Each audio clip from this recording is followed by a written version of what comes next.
I'm at the Hall at Bradford-on-Avon.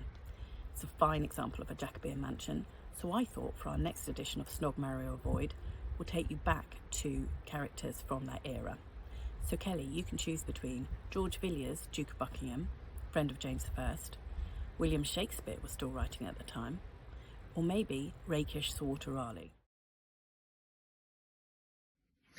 I guess my easiest one to answer, controversial to Becky because I know how much she loves him, but I would definitely avoid George Villiers.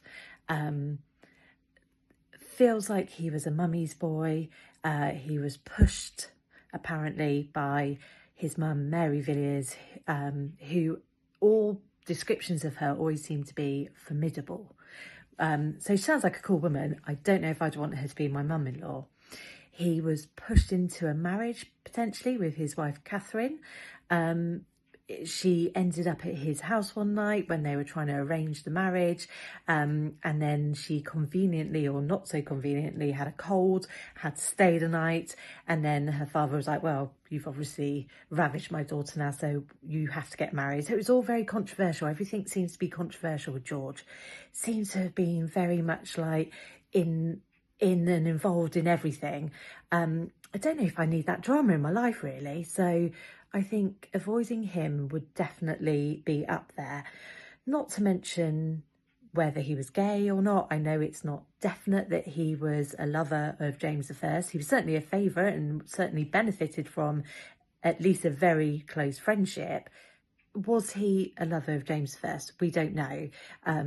They referred to themselves very tenderly to each other, you know, in letters to each other, and accounts of the age were very sure that they were basically in a relationship, a sexual relationship together. So would I have wanted to get involved in all that? Not really. So I think it's probably definitely the person that I would avoid. So I'm sorry, Becky. Also, it didn't end well for him, did it? I mean, he was stabbed to death when he was, in his 30s? He was the Lord Admiral, or the Lord High Admiral, so leader of the Royal Navy. Whether he actually deserved that title or not, I'm not sure, but he didn't make very good plans. He wasn't a popular person with the other nobles, peers of his time, or everyday folk. So I'm not seeing anything there that is making me think marriage material, or certainly even one I'd like to snog.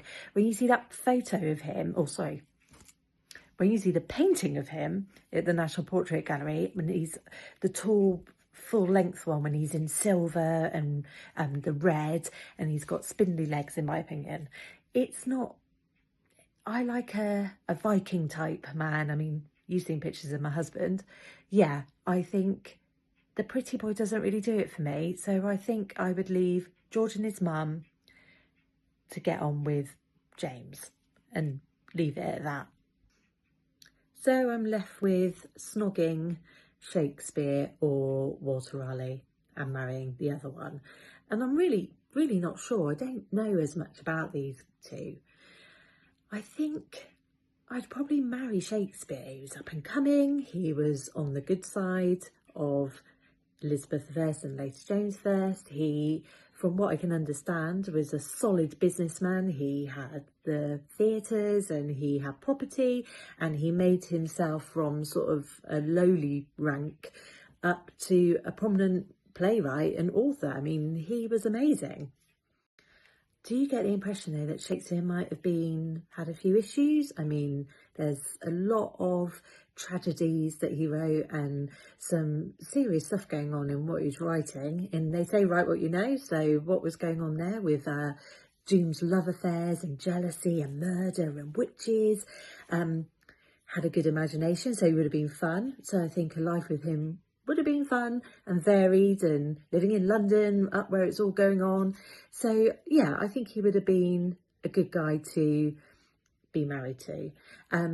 You've also got the old, gave his wife, poor Anne Hathaway, his second best bed. But I think in those days, your second best bed was your bed, and your first best bed, crikey, say that fast, was for your guests. So that's dispelling a myth here as well, guys. So it's always a learning curve, isn't it?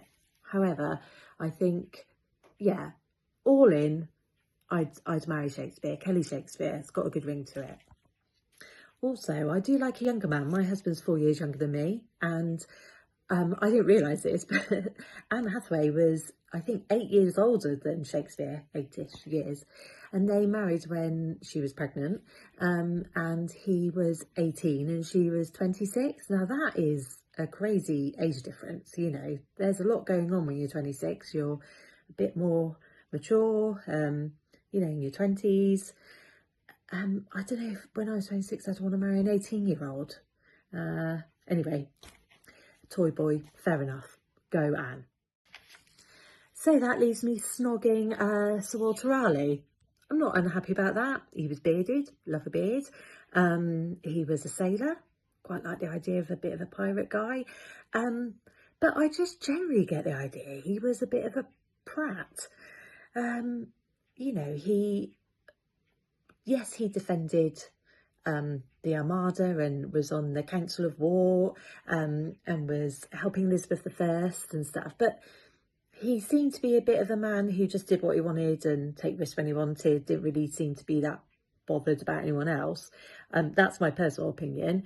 I mean, he didn't play the game. He wasn't very good at playing the game. Ended up in the Tower more than once. His poor wife, Bess Throckmorton, he married her because they fancied each other. Went off and got married. Didn't bother telling Elizabeth I or asking her permission, which is ridiculous because that never ended well. So yeah, he was in the Tower, and then he got out of the Tower, and Bess had to wait a few more months. I don't understand that at all. That doesn't endear him to me. But then you also hear all the charismatic stories of him and what a brilliant guy he was. But, you know, he basically was ruthless and ambitious and not, I think maybe a little snog with him would have been fine. Getting any more involved with him, I don't think so. So there we go. That's my 3.